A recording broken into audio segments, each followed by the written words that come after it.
Okay, immediate final thoughts after watching that episode.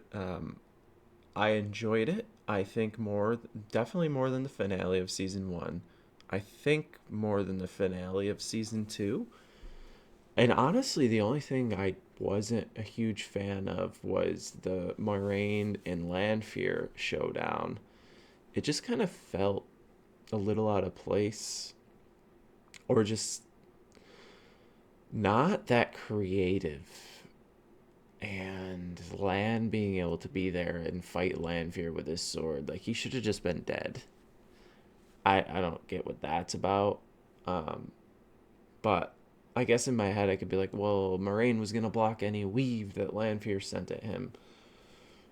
Maybe that feels like a reach because it seemed like those two were going kind of at it with each other pretty evenly. Um, but the other stuff was fun. I don't love Leandrin still being around, but it definitely adds like an interesting story piece. I assume Lanfear is gonna have to go to one of the other chosen to get help, and therefore she's gonna kind of be indebted to them. Or maybe she's gonna have to do something with the Dark One himself. We'll find out. I'm sure there's some spoilers that I could speculate on.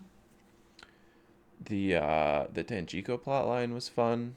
The Foxes thing was interesting to say the least. I was actually surprised it made it into this episode. Um, the idea of Elida going through the door frame and kind of having that monkey's paw, like you'll be the Amerlin seat someday, is a neat little trick. I thought that whole sequence was well done. Um, her being sentenced to death and accused of being a dark friend with no trial or truth, like two things separately, I think is, I don't know if I like it because the whole, like, part of the Aes Sedai Tower stuff is like the rules they vote on, the stuff.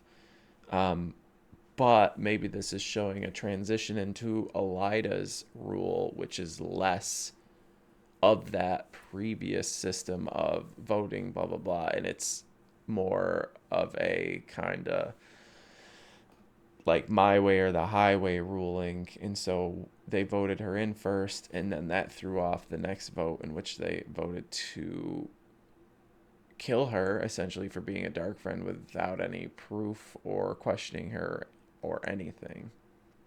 Not sure how much I love the idea of that, but it would show that there's something corrupt in the tower now. Hence the overhead clouds, maybe, that were pouring through in the background as Elida was like walking around the tower in those couple end scenes. Um, Moraine not being dead is certainly a choice. I don't know where we're gonna go from there, and yeah, but I enjoyed the episode. I thought the Rand stuff was good.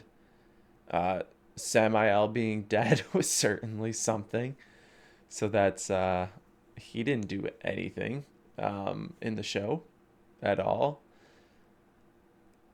The fact that Lanfear sent him there to teach Rand on purpose with Moraine's help is on